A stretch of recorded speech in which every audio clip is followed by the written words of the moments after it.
Salut tout le monde, c'est Etrose. Alors aujourd'hui, on se retrouve pour une nouvelle vidéo.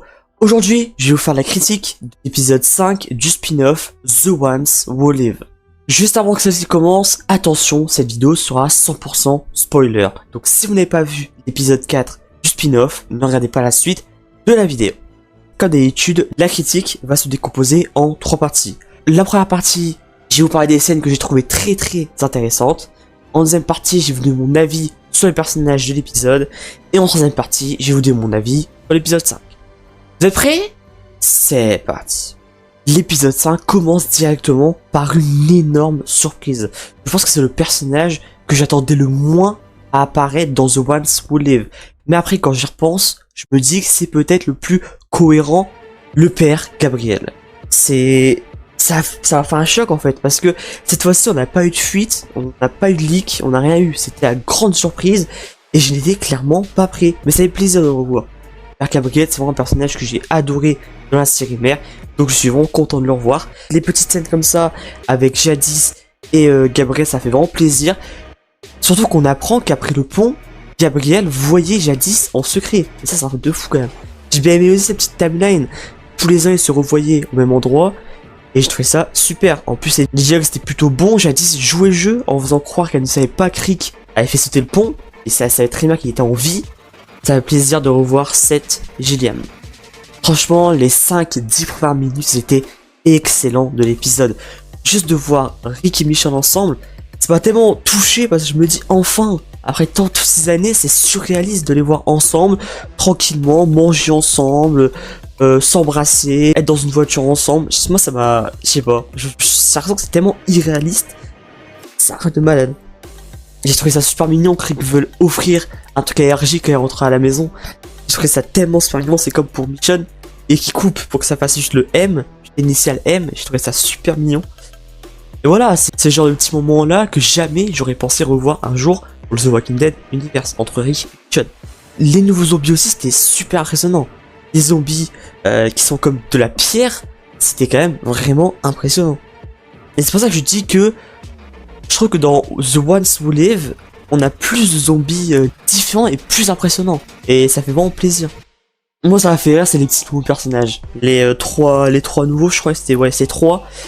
Ils m'ont fait rire parce que ils ont vraiment cru pouvoir berner Rick et Michonne. Non mais Rick et Michonne c'est les 2 plus grands survivants de la planète. Non mais sérieusement, je veux dire, c'était une tentative inespérée là. Et il faut qu'on parle encore 2 secondes, comme chaque épisode, du paysage. Que dire du paysage? Là je pense que là, c'est l'épisode avec les plus beaux paysages pour l'instant. C'est... Le budget se fait ressentir. C'est juste trop beau, vraiment, c'est magnifique. C'est vraiment les plus beaux paysages depuis vraiment très longtemps dans le Walking Dead Universe. Et c'est vraiment plaisir de voir ça. Enfin, ils mettent vraiment le budget. Ça se ressent qu'ils ont mis le budget. Et ça fait plaisir. La scène là, j'ai trouvé vraiment très mignonne. La scène dans la cabane entre Rick et Michonne en train de parler sur la table. Et je trouve vraiment super mignon quand il lui offre le genre de pendentif. Encore une fois, l'écriture de cet épisode là, il est juste excellent, j'ai trouvé. Et finalement, j'avais raison.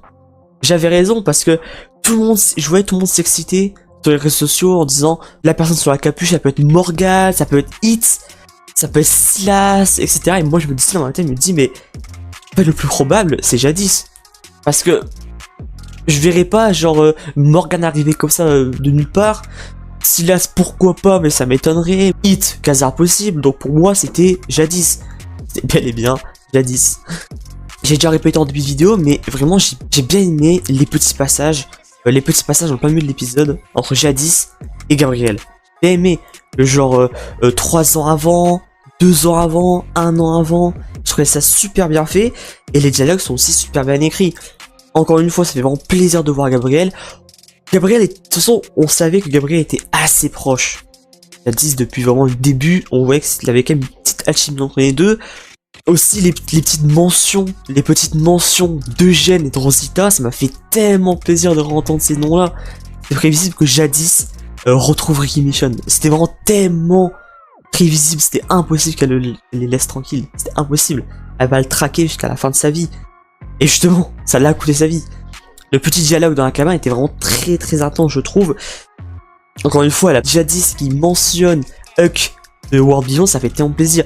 On rappelle juste que Huck, c'est vraiment mon personnage préféré du spin-off. Vraiment, je l'ai tellement adoré, dégoûté qu'elle soit morte.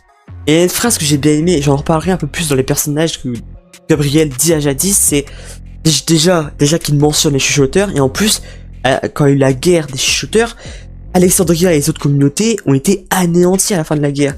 Et Gabriel a demandé si ce serait possible d'avoir la nourriture.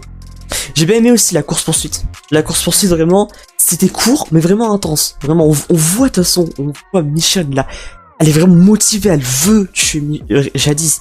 Elle veut, parce que tellement elle a souffert de la disparition de Rick, maintenant qu'elle sait que c'est sa faute d'elle, elle a une rage énorme. Bon là c'est la scène finale on va dire, c'est le moment final de l'épisode. Encore une fois, j'ai trouvé la scène finale vraiment intense. Quand il cherchait dans ce genre, pas de cabane mais une maison bizarre, quand il cherchait dedans, la détermination de Michonne, on voyait vraiment qu'elle voulait la tuer. En plus Jadis elle était vraiment blessée quoi, elle était mal. Michonne et Rick qui se chargent des 3 personnes mais d'une facilité, vraiment, ils ont tué en 2 secondes. Et la petite stratégie de Rick et Michonne était assez maligne quand même. De faire croire à Jadis que Rick va repartir avec la CRM, que Michonne va retourner à Alexandria pour justement qu'elle promette de ne pas toucher à eux. Je trouvais ça une stratégie vraiment excellente, même si Jadis, finalement, elle sait que c'était un piège. Mais après, c'était sûr que ça allait être un piège. La fin de Jadis. Que dire, vraiment, que dire, Jadis qui se fait mordre, c'est prévisible. Et moi, de toute façon, encore une fois, sans me vanter, j'avais raison. Je l'ai dit. 2e épisode, la première apparition de Jadis, j'ai dit, je ne vois aucun monde où Jadis survit à la fin de The Ones Who Live. Pour moi, c'était soit elle mourait, ou soit elle se ravisait, elle allait dans le camp de Rick, même si ça m'étonnerait. Donc voilà. Finalement, elle va mourir, mais avant de mourir, elle dit quand même où est le dossier où qu'elle avait dit tout ce qu'elle savait sur Rick, Michonne et Alexandria. J'ai adoré la fin de son personnage, vraiment. Même si, d'un côté, je voulais vraiment qu'elle meure. Je voulais qu'elle meure, pour moi, c'était une méchante personne, il fallait, elle était cruelle. Mais d'un autre côté, j'ai de la peine. J'ai vraiment de la peine parce que, au moment où j'ai regardé l'épisode, j'étais vraiment content qu'elle meure. Quand j'y repense un peu, j'ai la haine. J'aurais quand même préféré qu'elle survive en me disant, peut-être qu'elle rejoindrait Rick et Michonne. C'était un espoir, même c'est un peu rêvé. On n'oublie pas quand même qu'avec The One Who Live, c'est le personnage qui a le plus apparu dans le The Walking Universe. Je parle bien en personnage régulier. C'était quand même un personnage super important pour The Walking Universe. Il a fait beaucoup de développement. Dans The World Beyond, on a eu beaucoup de réponses grâce à elle. Voilà. Un personnage vraiment qui est excellent, qui est hyper bien interprété. Vraiment, Pollyanna McIntosh. Elle a fait un boulot incroyable, surtout cette scène-là. Je trouvais vraiment cette finale était trop touchante. Une énorme performance. Son acting était vraiment incroyable. Et elle dit des choses hyper bouleversantes en fait. Quand elle dit j'aurais voulu mourir en artiste, c'est triste. C'est au oublier que oui, avant, Jadis c'était une artiste. Ça avait mal en fait de se dire ça. Elle voulait mourir en artiste. Et surtout de revoir les flashbacks. Ça a fait encore plus mal. On voit les flashbacks de quand elle était à la série mère, quand elle était dans World Beyond, quand elle a tué Huck. C'est des flashbacks vraiment horribles. Et ça me fait mal en fait de voir ça. En fait directement, quand Jadis a révélé la position du document, je me suis dit directement, je sais la stratégie qu'ils vont faire. Rick va repartir à la CRM pour détruire le truc. Michonne va le suivre en mode discret. Et en mode discret pour tout détruire. Et détruire la CRM de l'intérieur. Donc détruire tous les hauts dirigeants, Bill, etc. Tout les détruire. Et après repartir chez eux. Moi c'est sa stratégie, finalement, j'avais bien raison. L'histoire du mariage, ça m'a détruit. Quand Gabriel a dit que de base, Rick voulait se marier avec Michonne sur le pont, ça m'a détruit. En plus, Jadis qui donne la bague à Rick en lui disant « Vas-y, marie-toi ». La fin de ce personnage était vraiment magnifique. Elle est partie, mais tellement bien. Les dernières phrases ont été parfaites pour elle. Et je pense qu'elle aurait pas mérité une meilleure fin. En fait. La fin de Jadis Stokes, aka Anne. Voilà, la fin de ce personnage, j'en parle un peu plus dans la deuxième partie, mais au fond de moi, même mal. Donc voilà, Jadis, sa dernière volonté, c'était à dire à Michonne de ne pas détruire la CRM, finalement, c'est ce qu'on va faire. Alors, moi, ma petite théorie en 2 secondes, je vais le dire. Pour moi, en fait, je veux dire, peut-être ils vont tout faire pour que le peuple réagisse et vraiment se rebelle, en fait. Et peut-être que ça va détruire juste les dirigeants et eux, peut-être ils vont pouvoir prendre leur place. En fait, je pense que ce serait vraiment dommage de détruire la CRM. C'est quand même la base la plus sécurisée de la planète actuellement. Donc pourquoi la détruire, c'est vraiment dommage. Donc à voir ce qui va se passer. la demande en mariage de Rick. Alors ça, c'était... Oh. Déjà, c'était un peu inattendu. Et vraiment, c'était tellement mignon depuis le temps. Bon, on savait qu'ils étaient, on va dire, déjà mariés. Voilà, mais là, c'est officiellement. Il fait sa demande en mariage. Et Rick qui dit je suis à toi. Les dialogues entre les deux étaient tellement beaux. Le dialogue entre les deux m'a fait verser une larme. Ils s'aiment tellement. Ils sont rien l'un sans l'autre. Hein. Ils sont rien. Si l'un n'est pas là, l'autre il meurt. C'est vraiment l'un pour l'autre et c'est beau en fait. C'est vraiment beau. Du coup, la scène finale de l'épisode, on voit la tristesse. Ça, c'est une scène vraiment qui m'a déchiré.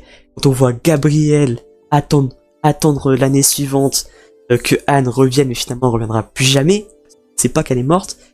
Voir ça désespéré. En plus, voir après la tombe de Jadis.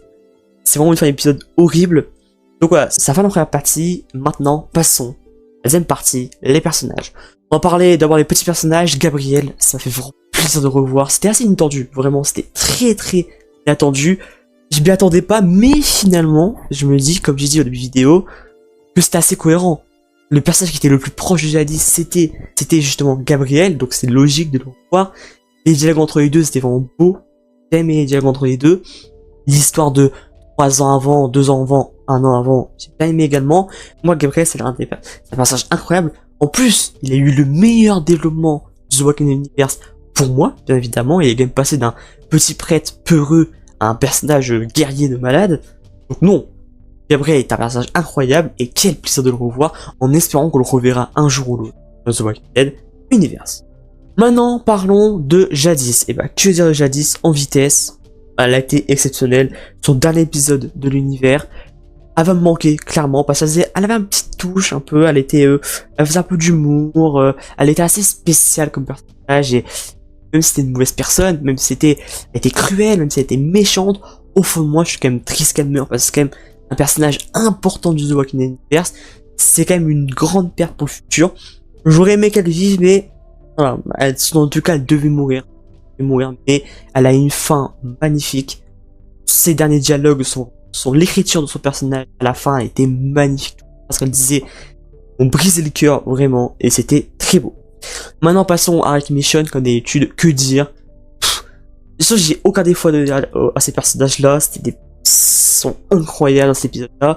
Un épisode vraiment fusionnel. Avant que Jadis apparaisse, c'était vraiment très beau. Les deux qui sont vraiment, ça fait tellement plaisir de les revoir à deux comme ça. Je vais pas parler aussi, mais la scène où Rick regarde le téléphone de Carl, ça brise totalement le cœur, vraiment.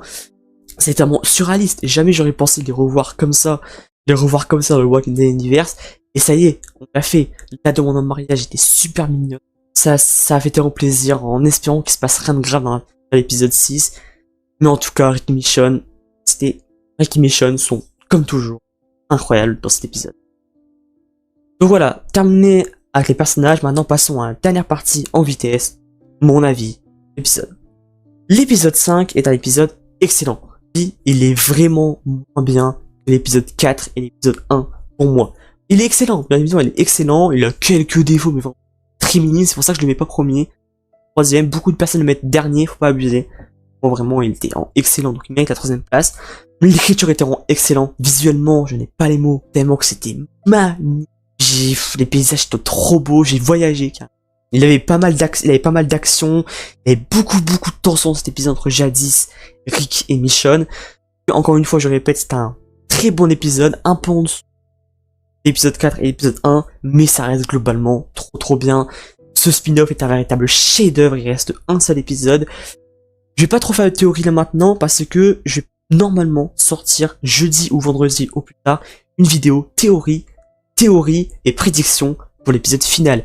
J'espère que ça va être un épisode incroyable, il risque d'être explosif au vu de la fin de l'épisode 5. Puis à voir ce qui va se passer, en espérant qu'il se passe un truc bien. Je pense vraiment que ça se finit en gros cliffhanger, et que on se retrouvera pour une saison 2, je pense vraiment, pour moi c'est impossible qu'il termine avec cet épisode là et qu'il n'y aura pas saison 2. Moi c'est obligé qu'il y aura une saison 2. C'est sûr, ils ne pourront pas tout terminer en un seul épisode, c'est impossible. Terminer l'histoire de Bill, terminer l'histoire de Thorne, terminer l'histoire de Rick et Mission dans un seul épisode, impossible. Moi je pense qu'on nous saison. On verra bien, je vais pas faire trop de théories pour là. Je pense vraiment, comme je dis, ça va être un épisode explosif. Au vu du teaser d'épisode final, ça va être incroyable. On analysera tout ça ensemble. Donc voilà, j'en ai fini avec cette critique. J'espère qu'elle vous a plu.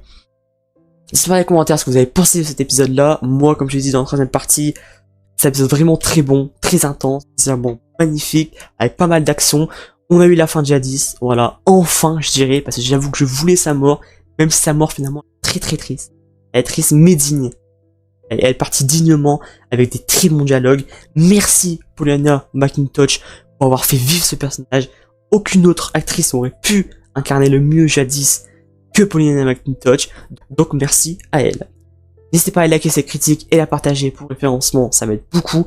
Et surtout, à vous abonner et à activer la cloche des notifications pour ne rien rater des prochaines vidéos. Stay it rose, portez-vous bien, ciao ciao.